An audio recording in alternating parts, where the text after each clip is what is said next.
Hello बच्चों, नमस्कार। स्वागत है आपके अपनी यूट्यूब चैनल में। तो बच्चों आज फिर मज़ा आ गया। मतलब सबसे ज़्यादा खुशी आपको पता है किसको हो रही है? आपके टीचर्स को, क्योंकि जो उन्होंने पढ़ाया वो पूरा एग्ज़ाम में मिल रहा है। सबसे बड़ी बात ये है, हमने जो पढ़ाया है और पूरा का पूरा बच्चों एग्ज़ाम में मिल रहा है। सबसे ज़्यादा खुशी इस बात की हो रही है। तो बच्चों, फसल उत्पादन का पूरा पेपर एकदम हलवा आया, पूरा मिला लीजिए कितना सही है। आप जरूर बताइए कमेंट बॉक्स में आपका पेपर कैसा हुआ बच्चों। देखिए ये पूरा सॉल्यूशन। तो सबसे पहले हम सही विकल्प लेंगे, यानी ऑब्जेक्ट टाइप क्वेश्चन। पहला क्वेश्चन देखिए आप लोग, इनमें से कौन सा गुरु पोषक तत्व है? गुरु मतलब मुख्य पोषक तत्व है, तो नाइट्रोजन है ही, फास्फोरस है, नीचे डी पोटास भी है। आपका कौन नहीं है? बोरोन। ये आपका सूक्ष्म पोषक तत्व है, तो इसका आंसर ये होगा, क्योंकि इसमें पूछा है तत्व नहीं है तो बोरोन होगा। ठीक है ना, ये ए सेट है, ध्यान रखना, इसको अच्छे से मिला रहे हैं हम। ए वाला है। इनमें से कौन सा पदार्थ खाद है? तो डीएपी तो आपको उर्वरक है। F/M, जी हाँ, यही इसका आंसर सही होगा। ये किसी बच्चे ने दिया है, बी भी लगाया है, तो इसका ये सही है, F/M, यानी फार्म यार्ड मैन्योर, आपकी जिसको हम गोबर की खाद कहते हैं, एक प्रकार का क्या है? आपकी खाद। ठीक है, चलिए तीसरे ओटी की ओर चलते हैं। तीसरा आपका सही विकल्प है बच्चों, इनमें से कौन सा तत्व प्राथमिक पोषक तत्व कहलाता है? आपको पता है नाइट्रोजन, फास्फोरस और पोटास, तीनों आपके कौन से होते हैं? प्राथमिक पोषक तत्व कहलाते हैं। ठीक है ना, तो ये सही आप करके आया। फिर है यूरिया में नाइट्रोजन, ये तो सबको रटा हुआ है, 46% नाइट्रोजन आपकी यूरिया में पाई जाती है। ठीक है, फिर है गेहूं का मामा का वनस्पतिक नाम क्या है बच्चों? सबको पता है कि साइनोडर्म डाक्टाइलाइन तो आपका दूब घास का है, ट्रिटिकम एस्टिवम गेहूं का है, सोलेनम नाइग्रम आपका मकोए का है, तो इसका सही आंसर होगा फ्लेरिस माइनर। गेहूं के मामा का वनस्पतिक नाम होता है फ्लेरिस माइनर। इसके बाद हम बात करें, पायरेला सबसे अधिक हानिकारक कीट है, तो कीट किसका है? आपको पता है, गन्ने का, तो इसका आंसर सही क्या होगा? गन्ने का पायरेला। इसका आपको पता है, वैज्ञानिक नाम ही मालूम है मेरे को, तो पायरेला परप्यूसिल्ला।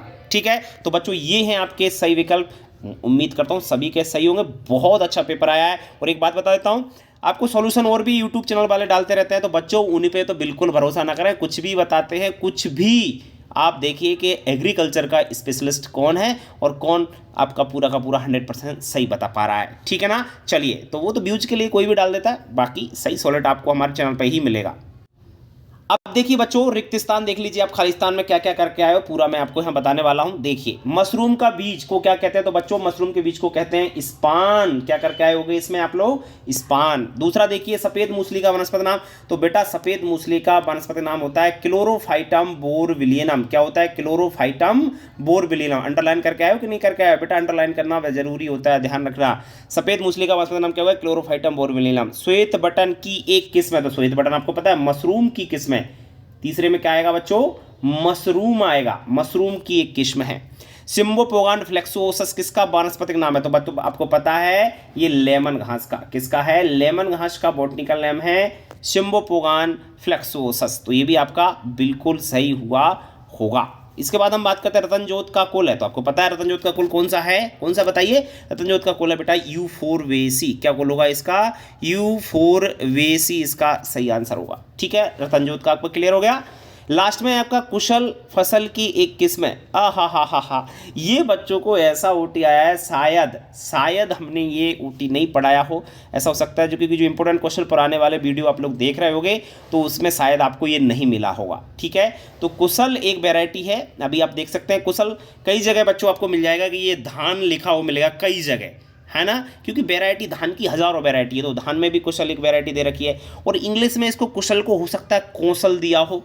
देखिए, कुशल ही दे रखा है, क्योंकि कौशल एक जो वैरायटी है वो मूंगफली की भी दे रखी है, आप देख सकते हैं मूंगफली। तो मूंगफली हमारे सिलेबस में है नहीं है, लेकिन फिर भी हो सकता है उसका पूछ लिया हो। तो इसका अभी जो आंसर है, सब टीचर्स इसका अलग अलग आंसर देंगे, सबका अपना अपना, क्योंकि आप कुशल बहुत सारी फसलों की भी वैरायटी होती है, 2-4 की भी हो सकती है। तो इसका आंसर हमारे अनुसार अगर देखा जाए तो ये आपको वैरायटी आप ढूंढ सकते हैं, गूगल पर सर्च भी कर लेना। ये आपको पैडी यानी आपकी किसकी वैरायटी मिलेगी? आपको धान की एक वैरायटी है यहाँ पर। इसका आंसर अगर बच्चों ने धान किया होगा, तो बहुत सारे जो बच्चों एक चना में भी बता रहे हैं कि हम लोग चना करके आए हैं, कि चना बहुत सारा चना में भी हो सकता है, मैंने चेक नहीं किया है, चना की भी ये वैरायटी हो सकती है। तो इसको आप लोग डाउट में ही रखना, क्योंकि कई फसल में ये वैरायटी है। और मुझे लगता है जो एग्जामिनर कॉपी चेक करेगा, वो अगर जिसकी वैरायटी मानेगा वो उसकी ही मानेगा, मतलब उनको भी जो चेक करते हैं कॉपियाँ, उनको भी आंसर सीट मिलती है, तो उनके में जो लिखा आएगा वही सही होगा। अब क्या सही धान लिखा आता है कि चना लिखा आता है, तो वो तो देखने वाली बात होगी। ठीक है, चलिए बाकी हम बढ़ते हैं आगे, नेक्स्ट हम लोग बात कर लेते हैं। नेक्स्ट है सत्य सत्य बेटा।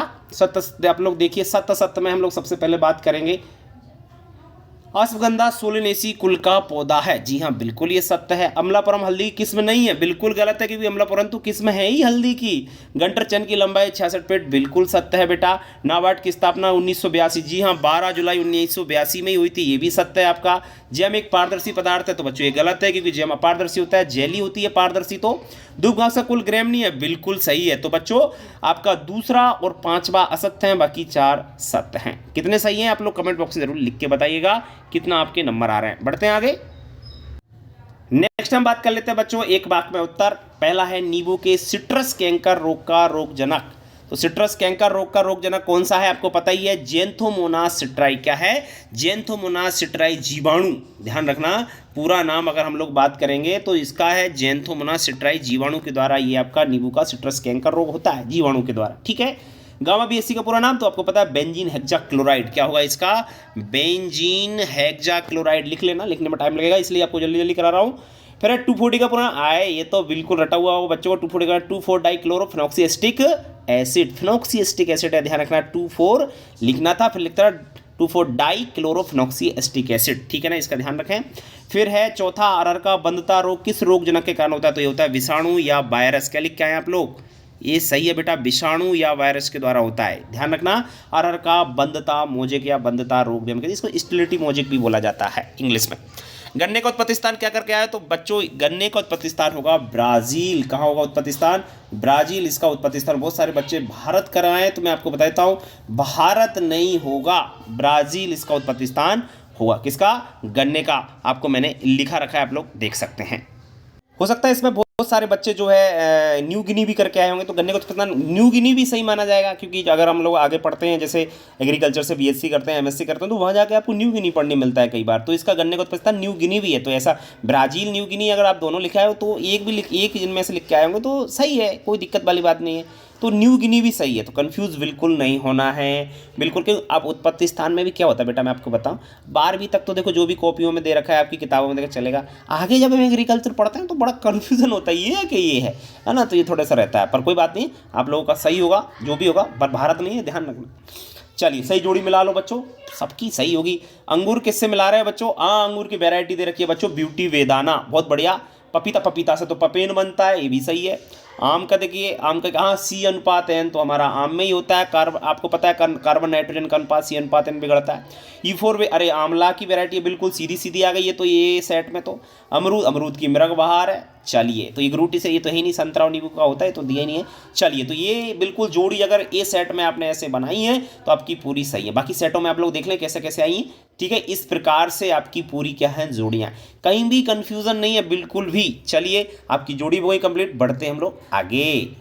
क्वेश्चन एकदम बच्चों हलवा है, क्या ही बताऊं। खरपतवार नियंत्रण की 2 विधियां, तो लिखा है कृषक नियंत्रण विधि लिखाए होंगे, या आपकी यांत्रिक विधि, आप कोई भी रासायनिक विधि जो भी लिखे। खरपतवारों को हा लाभ, लाभ पूछ ली खरपतवार, क्या बात है, लाभ तो कोई भी लिखाया होगा। चारा के काम आते हैं, ये आपको मिट्टी बहने से रोकते हैं, कटाव रोकते हैं ना, कुछ भी खरपतवारों से क्या क्या होता है आपको पता ही है। सब्जी के काम आते हैं, पता है कि नहीं। उत्तम हरियाली की विशेषता, वाह, घास लगाने की विधियां आ गई, तो टर्फिंग प्लास्टिक दोनों कर दिए होंगे, कोई बात नहीं। तो उत्तम हरियाली की विशेषता कर आए होंगे आप लोग। क्या लिखेंगे, उत्तम हरियाली विशेषता कैसी होना चाहिए, हरियाली हर वर्ड में आपकी चाहिए। और 2 पूछिए यार, क्या ही बात है। एकांतर फलन भी आ गया, वाह यार। कारण आपको पता है 2 कारण होते हैं, आंतरिक कारक और बाह्य कारक। आंतरिक कारक बाह्य कारक में या डिटेल लिखोगे तो वो भी आपने लिख दी होगी बहुत आराम से। नींबू वर्गीय फलों के 2 रोगों के नाम आ गए, चलो लिखे आते, वही लिखे आते। नींबू कैंकर लिखे आते, दूसरा गमोशिश भी लिख सकते थे आप लोग, डाइबैक लिखे आते तो वो हो जाएगा। फल सब्जी खराब होने के कारण, अरे यार बहुत अच्छे से बता रखा है कि फल सब्जी फफूंद के कारण खराब होती है, जीवाणु के कारण। दीर्घकालीन स्थायी फल सब्जी परीक्षण की 2 विधियां, अरे आराम से लिख दी होंगी आपने। दीर्घकालीन में हम लोग क्या कर सकते हैं, या तो पहला तो हमें रासायनिक परीक्षकों के द्वारा, दूसरा या तो सुखाकर कर सकते हैं। कैसे कर सकते हैं, सुखाकर, मतलब नमी को दूर करके। ठीक है, और चलिए ब्लांचिंग को, अरे ब्लांचिंग क्या होती है सबको पता है कि फल सब्जियों को 3 से 5 मिनट तक उबलते पानी में डालना ब्लांचिंग कहलाता है। फार्मिंग क्या स्पष्ट करें, अरे क्या बात है, सबको पता है कि फार्मिंग सब्जियों को चूने के घोल में डालना। सहकारिता के सिद्धांत, बच्चों यदि आपने हमारा पुराने वाले वीडियो देख लिए हो ना, पूरा का पूरा वहीं से फंस रहा है। किसी आ गया किसान पत्र, साग पत्र, ओ हो, इसको रखकर किसान लोन ले सकता है। सिद्धांत तो जानते हो ना सहकारिता का, नहीं आपको पढ़ा रखे होंगे कि नहीं पढ़ाए सिद्धांत। ये आपको पता ही है कि सहकारिता में जो लोग होते हैं वो स्वेच्छापूर्वक कार्य करते हैं, लोगों को लोन दिलवाते हैं। पढ़ा है कि नहीं है? इसमें इच्छा से ही जा सकता है व्यक्ति, सामान्य कल्याण की भावना से इसमें कार्य किया जाता है ना। चलिए कोई बात नहीं। भू सर्वेक्षण के उद्देश्य, वो लास्ट वाले चैप्टर से 2 नंबर का क्वेश्चन पूछ लिया, बताओ। भू सर्वेक्षण के 2 उद्देश्य जो पूछे हैं मैंने अपने ऑफलाइन क्लास में, ये बच्चों को बल पढ़ाया, ऑफलाइन क्लास में बिल्कुल पढ़ाया था कि भैया ऐसे क्वेश्चन कर लो। क्रॉस स्टॉप के नामक के चित्र आ गया। चलिए ये तो नहीं कराया। खाद और उर्वरक में अंतर, और लास्ट ईयर भी पूछा, इस बार भी पूछ लिया। लो, हरी खाद पर 3 विशेषताएं पूछ ली। खाद और उर्वरक में अंतर तो आप रट के गए होंगे तो कर दिया होगा। जैव उर्वरकों के नाम, तीनों जैव उर्वरकों के नाम लिख दिए होंगे। एजोला लिख दिया होगा आपने, और क्या लिखा हुआ? Rhizobium culture, PSB culture, azotobacter, नील अरसेवल, कुछ भी आप लोगों ने डिटेल लिख दी होगी। नाइट्रोजन, फास्फोरस, पोटासियम, तीनों रखो के नाम, उनमें तत्वों की % मात्रा। हा मज़ा आ गया होगा बच्चों। गन्ना, चना, मटर फसल के एक एक रोग के नाम लिखिए। तो गन्ने का जो एक रोग है तो कौन सा लिखा है? वो गन्ने का रोग पूछा है ना, तो लाल सड़न। चने का रोग पूछा तो चने का कौन सा लिखा है? एंथ्रैक्नोज लिखा है, बिल्ट भी लिखे आए होंगे। मटर का रोग पाउडरी मिल्डी, डाउन मिल्डी, तो एक रोग के नाम थे, इनके बारे में भी लिखा है। कवक के द्वारा होते हैं। क्या क्या होता है? चना मटर गन्ना फसल, एक एक कीट के नाम। तो चना मटर गन्ना फसल में एक एक कीट, तो चने का कीट कौन सा है? कटुआ होता है। मटर का कीट कौन सा है? तो ये फली छेदक कराया। गन्ना में कीट पूछा है तो पायरेला। क्या बात है। आगे बात करते हैं अंगूर, केला, पपीता के लिए वानस्पतिक नाम एवं कुल लिखी। तो अंगूर का क्या होता है? बाइटिस बाइनिफेराइल। कुल क्या है? बाइटिसी। केला क्या है? केला का आपको पता है केला का क्या है बॉटनिकल नेम? तो केला का बॉटनिकल नेम बताए तो केला का होता है बेटा मूसा पैराडिसा। कुल क्या होता है? म्यूसेसी। पपीता का क्या होता है? Carica papaya. कुल क्या है? कैरिकेसी। तो ये कराए होंगे बच्चे। अंगूर में कटाई छटाई की प्रशिक्षण प्रयुक्त किन्हीं 3 प्रणाली, तो निफिन प्रणाली है, पांडर प्रणाली, सबको पता होगा। अथवा में 4 नंबर को ओह सिंचाई जलवायु में अंतर आ गया, और बच्चों को रट रहा होगा। से जलने का प्रभावित करने वाले कारक ये कराए होंगे नहीं। तो धान एवं सोयाबीन फसल की 2 वेराइटीज, किसमें नाम? प्रत्येक के लिए कोई 2। 4 नंबर पूछ रहा है। बच्चों का ये क्वेश्चन गलत हो सकता है, क्यों होगा वो सुन लो। 4 नंबर पूछा, डिटेल लिख ली थी उसमें, 2 वैरायटी लिख ली थी। धान प्रत्येक के लिए कोई 2, प्रत्येक के लिए 2, धान की भी लिखनी थी और सोयाबीन की। तो प्रत्येक के लिए 2 वैरायटी के नाम तो सबने लिख दिए होंगे, लेकिन थोड़ी डिटेल लिखनी थी इसमें यार। थोड़ा डिटेल लिख के जो बच्चा आया होगा तो डिटेल क्या लिखनी थी कि ये वैरायटी यहाँ से निकली है, इसको पता नहीं ऐसा होता है, ऐसा थोड़ा सा लिखना। क्योंकि 4 नंबर पूछ रहा है तो डिटेल लिखनी थी इसमें। अगर नाम लिखेंगे तो मुझे लगता है 1 आध नंबर इसमें बच्चों कट जाएगा, पर कोई बात नहीं। क्योंकि नाम लिखोगे तो थोड़ा सा क्या होता है बेटा, नाम में इतने से नाम में 4 नंबर कैसे देगा? क्योंकि 4 नाम है तो 4 लाइन में ही ख़त्म हो गया होगा, है ना। 4 लाइन ही नहीं पूरी होगी, थोड़ा आ गया होगा, पर थोड़ा डिटेल लिखना मेरे हिसाब से। बाकी अपने जैसे भी एग्जामिनर कहे। मूंग एवं अरहर के लिए एक कीट और एक रोग के नाम लिखिए। अगर आपने अथवा वाला कर दिया होगा तो ये अच्छा रहता कि एक रोग कीट लिखे आए होंगे मूंग अरहर के, है ना। मूंग अरहर के वही रोग होते हैं, सेम टू सेम वही एक जैसे ही होते हैं दोनों ही रोग, दोनों कीट, क्योंकि सब दले नहीं है ना। लैंगिक प्रश्न अंतर हो गया भाई रे भाई, ग्राफ ग्राफ्टिक में भी अंतर आ गया। चलो ये तो बहुत टीप के आए होंगे बच्चे, बहुत अच्छे से करके आए होंगे। चलिए अच्छी जैविक विशेषताएं आ गई। आलू के चिप्स आ गए। चलो कोई बात नहीं, आलू के चिप्स को छोड़िए, आप लोग अच्छी जैविक विशेषता तो लिखे आए होंगे कि नहीं लिख पाए होंगे 4 नंबर में। चलिए लिख दिया होगा, पेपर एकदम फाड़ दिया होगा बच्चों ने, झंडे गाड़ दिए होंगे। मैं इस बात का बिल्कुल भरोसा है। अगर आप लोग, मैं आपको बता रहा हूँ, यदि आप लोग अच्छे नंबर लाना चाहते हैं तो हमारा ओल्ड वीडियो डला है एलिमेंट ऑफ साइंस का, 17 तारीख को। पढ़ना आज से स्टार्ट कर दो, पूरे के पूरे नंबर आएंगे, गारंटी है। ऐसे नहीं, गारंटी है, बस पढ़ लो एक बार। पुराने वीडियो डले हैं, चैनल पे जाइए, सर्च करिए, मिल जाएगा एलिमेंट ऑफ साइंस का। ये भी जिसने पढ़ा होगा फाड़ दिया होगा पेपर, गारंटी है। ठीक है, चलिए मिलते हैं नेक्स्ट वीडियो में। बाकी हमारे चैनल को सब्सक्राइब कर लीजिए, लाइक करिए और शेयर जरूर करिए, वीडियो को शेयर कीजिए, तक कहूँगा। ठीक है, बाकी नेक्स्ट देखते हैं।